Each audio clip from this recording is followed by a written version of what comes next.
The G-Shock GM 2110D is one of those watches that the more I wore it, the more I liked it. Okay, it's a budget uh, church watch is what I call it, and it's like a little bit dressier than your standard G-Shock fare, right? Like my favorite watch is the Mudman, the GW 9500, but don't really want to wear this one into church because it's probably filthy. Probably has like anti-seize or something on it. Don't want to get that on my church clothes. So the GM 2110D was a way to go for me in navy blue. Remember, you guys voted which color was the best. Navy blue, and that's the one I got. So I loved this watch up until something happened. Okay, something happened to the watch, but let me just say this: I got a new Yeti 30-ounce tumbler. This time it's in this blue color. Remember the king crab one? Well, the king crab one bit the dust. There's a story behind it. I was with Shane. It was a Sunday morning. We had a job to do north of town, and we stopped to get breakfast burritos. And Shane had stuff in every single cup holder. So when we got out of this pickup, I put my king crab Yeti just outside on the toolbox, right? And I forgot about it. And when we drove away, I went to, Shane was saying something. I went to go take a sip, and I realized that my sip was still in the toolbox. And so I told him, and we stopped and looked. It was gone. Shane banged a Yui to go back and find that orange one. It was crushed. It was ran over. So I went and got this blue one because the king crab is a limited color. But anyways, I've talked a lot about how much I like this Yeti. If you guys are interested, I'll put a link to where you can buy it in the description, okay? Because see how the lid's on? It prevents spillage, right? Which is great if you're rough and tumble like me. I can chuck this in the cup holder of the old Peterbilt, and even when I'm driving down the lease roads, no spillage. Anyways, the GM2110D, okay? So a little bit different than some of the more expensive G-Shock watches of what they call the G-Still series, which is their metal watches, in that the actual watch case is resin, all right? And then you slap this metal bezel on it. And, like I said, the millennials or the Zoomers, actually, they're Zoomers now, they'd say, you know how they say no cap? Well, with this one, they'd say cap. It's a cap. It's not metal. It's not metal all the way around, all the way through. And by the way, do I have an actual metal watch? Yes. Where'd it go? It is this is a metal watch. Metal case, metal back. This is the Citizen ProMaster Land U822. Right? This is a really popular watch on the channel. Really beautiful looking. Which one do you guys think looks better? Right? Which one looks better? Well, this one, the retail is $700. Or maybe even more. I can't even remember. The retail is a lot. I bought it on sale for much less, but this G-Shock is still cheaper. And so what I loved about the GM 2110D is the price. $300. I thought $300 was a good price. A lot of commenters disagreed, thought $300 was way too much. And I'm telling you guys, I just love the way it looks, the navy blue, the way the indices pop. And so, like I said, this was a church watch. Now, some guys ask me what's a church watch, not knowing. And maybe, there's a lot of international viewers of the Jim Kincaid YouTube channel. Like, I'm a Christian. Okay, I believe in Jesus. Every Sunday I go to church. And it's a custom to wear, nicer clothes to church out of respect for God, right? And so, I'm here in Texas now, and in Texas, guys wear their best jeans and best cowboy boots, and even a blazer. And so, that's kind of how it goes, right? So this is a dressier watch. So when I say church watch, I'm meaning like a dress watch. It can't call this a luxury watch, but it has that bling, right? It has that nice look. And when I got it, one thing that I said was a weak point was this clasp. Now, I called it the kingpin because it looks like a kingpin on a tractor trailer truck. But I was like, I don't know, I wasn't feeling really confident in this whole system. Well, let me tell you guys a story about what happened. Me and Donald went to Mighty Wash to drive the Ford pickup through there, get it washed, and we were over there where the vacuums are, vacuuming out the floorboards and everything, because you know how much trash I get in my floorboards. Lots of C4 energy drinks and peanut butter cracker wrappers. But anyways, I was not doing anything extraordinary, and my watch just popped off. It just fell off my wrist, right? And it's like my old saying: if they're pins, they'll pop, right? Sure enough, I looked down. Where did my watch break? And it was this pin right here on this part of the buckle. And so I was really upset because it's not what I wanted to see out of the GM 2110D, because I liked it a lot, and I started liking it so much that I started recommending it, right? And I think Kyle picked one up, and some other guys got one, because I think it's a good watch for the price, right? And so I was really disappointed that the pin popped out. Now, some guys, a lot of guys, in fact, in the comments wanted to split hairs when I posted that video. It was a YouTube short immediately after this watch popped off my wrist, because the title of that short was "My Watch Broke." My G-Shock watch broke. And they wanted to split hairs about the broke terminology. Oh, it didn't actually break. You found the pin. Just put the pin back in, put the watch back on, and blammo, you got your watch back. Don't say it broke. They're saying stuff like that. All right. Well, okay. So if you want to like use YouTube commenters pill pull to say that it didn't actually break. That's not a break because you found the pin. The watch failed. Okay. I use the word break and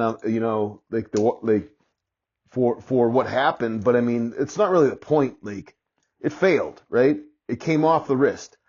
And in my watch wearing experience, I'm a big wrister.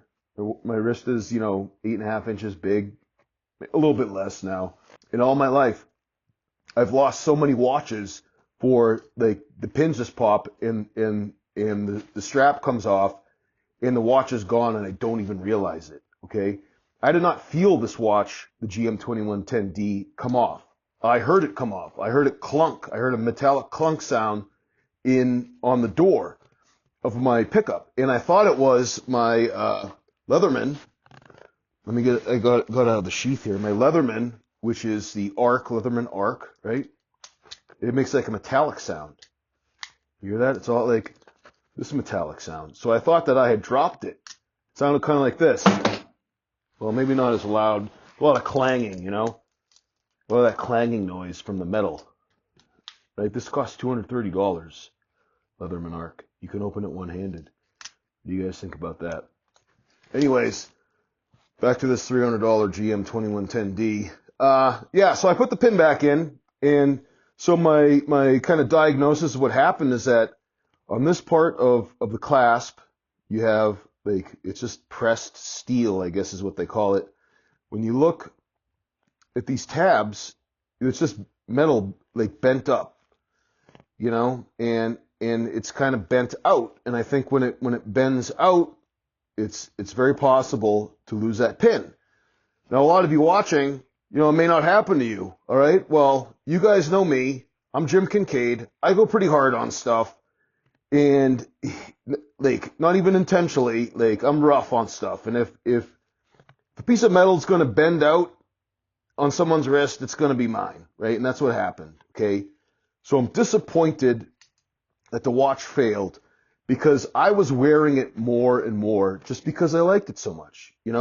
My go-to watch, favorite one, like I said, well, it's not this one. This is the GD010. This is a pretty cool one. I was thinking about recommending this one to Coach Sean McDermott, because he has the AE 1500, which I do have somewhere. Anyways, what happened? Where'd the Mudman go? Here it is, the Mudman. Okay. So this is my work watch, super durable. I love wearing this thing because it's just so tough, so dadgum tough, right?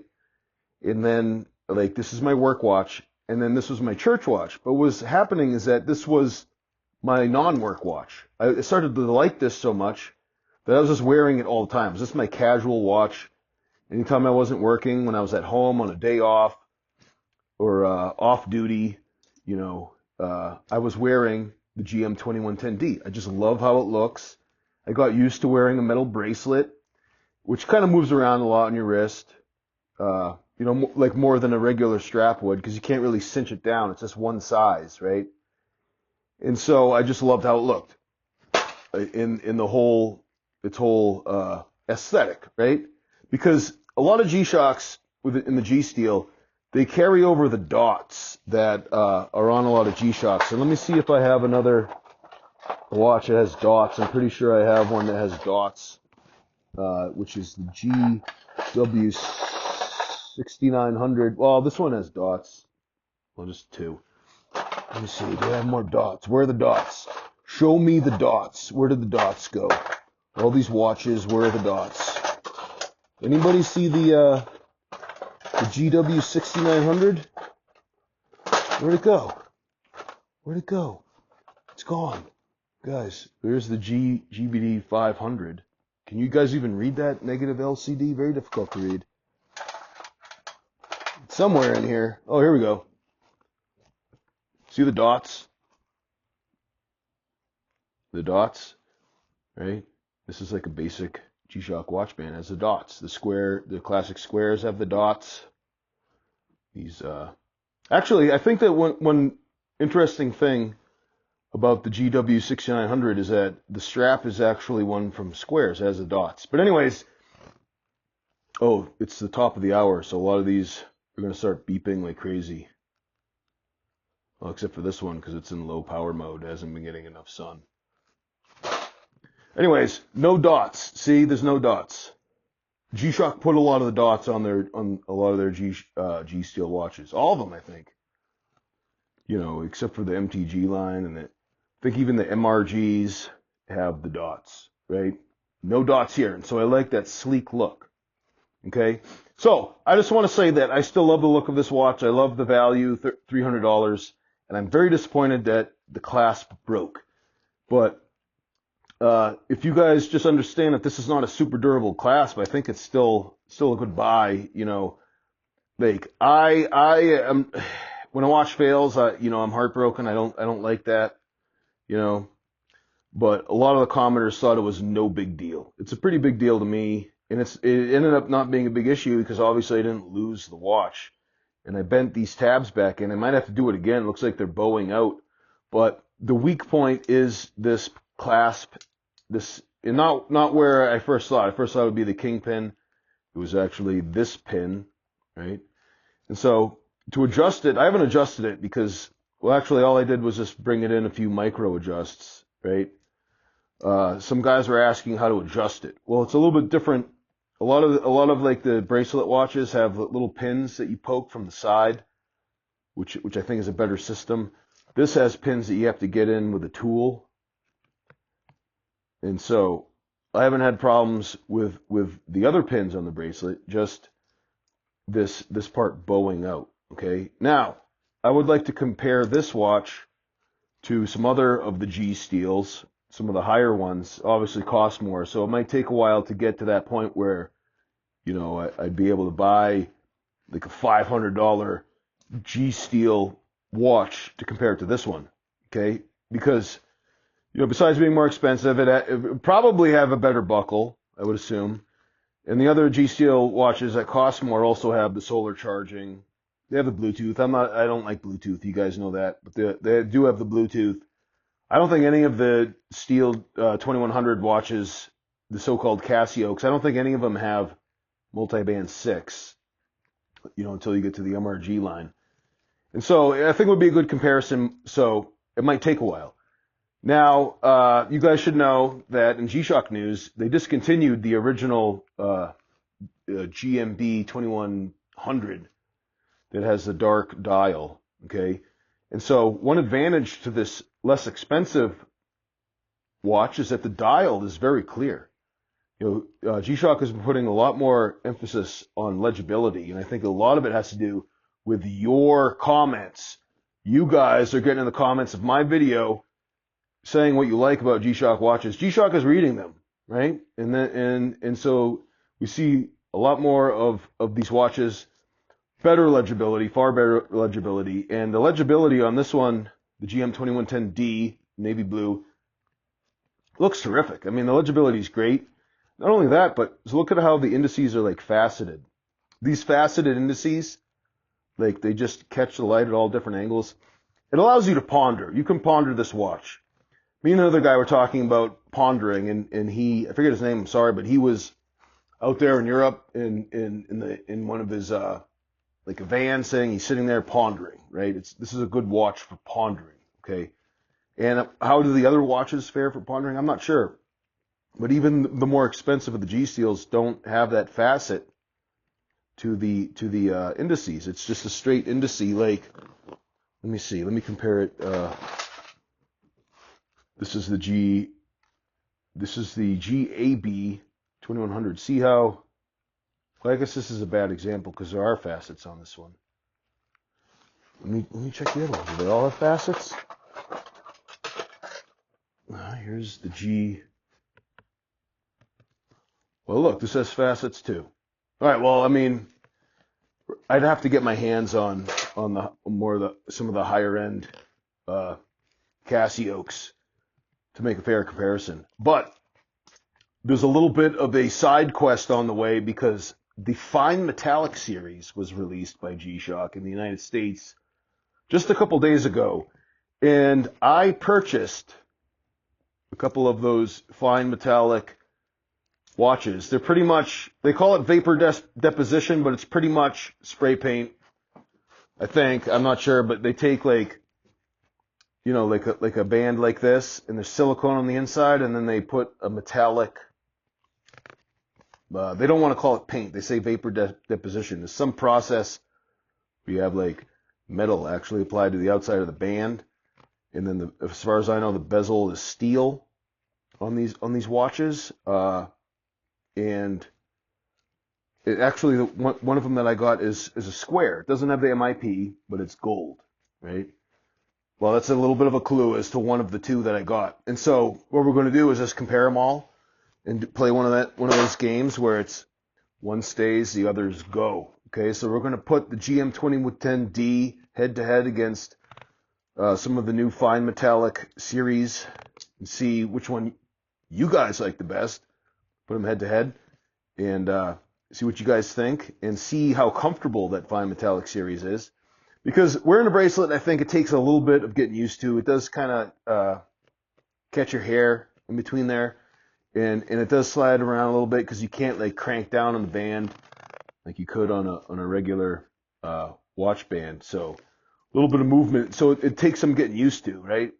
But I mean, it looks great, and after you get used to it, I mean, I thought it was pretty comfortable. Like this metal is like really sleek, really comfortable. So should you buy the GM2110D after what happened to me?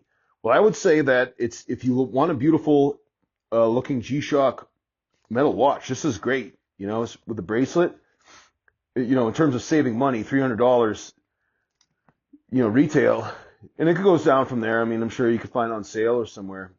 If you are aware of the fact that this is a weak point, I would still get it if you're interested. What I would do is, you know, maybe they take your, like a tool, like a Leatherman or whatever, and make sure that, you know, you inspect this part regularly. Maybe like kind of just cinch down on this, kind of make sure it's like solid, okay? Inspect it regularly. You have to do like a pre-trip inspection. This is like a kingpin on a tractor-trailer truck. When you drive a tractor-trailer truck, you have to do pre-trip inspections. Do a pre-trip inspection on your watch. If you do get the GM2110D, make sure that you pinch these in together, right?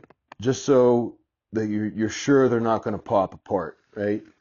But other than that, I mean, like, I really like it. And I don't like reporting about a failure of a watch.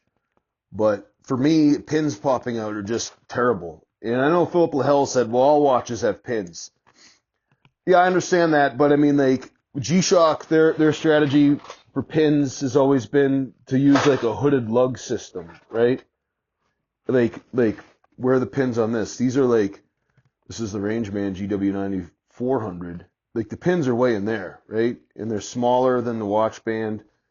But G-Shock uses a lot of methods to bolster the whole system so that the pins aren't subject to popping out. Like there's a lot of allowances made for flex and torque and everything, which is a lot different than like a standard watch design where you just have the lugs and then the pin and then you hope for the best. Well, some guys don't have any problem, but I do. I've had a lot of problems with just pins just bursting, like just from the movement of the wrist. And that's exactly what happened with the GM 2110D. This was a church watch. This was not the watch that I was tough testing at work. I did wear it to work a few times just because I like how it feels. You guys remember when I wore it into the office and I realized that this clasp was probably like scratching up the laptop because I had to do all this like computer-based training. But anyways, the pins on this, I mean, I don't think enough of an allowance was made for how rough and tumble some of us are. I think that a lot of you guys are like me. You don't go easy on your stuff. You don't go easy on anything. You guys are tough guys, right? Oh, and one other thing. The way that this attaches is different. This is like right here is a lot like just a regular G-Shock, but it's metal instead, right? And so someone asked if this bracelet would work with the new Solar G steel with the resin band, which is the what is it? It's the G, I forget what it's called. But anyways, there's some other G steel watches that come with a resin band, and they were asking if it was swappable. And I'm curious about that too. I'm kind of thinking maybe to pick one of those up. And what is the name of that watch? It's like the GM. It might be the GMB 2100, and this is the GM 2110D. And I think the watch I'm thinking of is the GMB 2100. I may not be correct.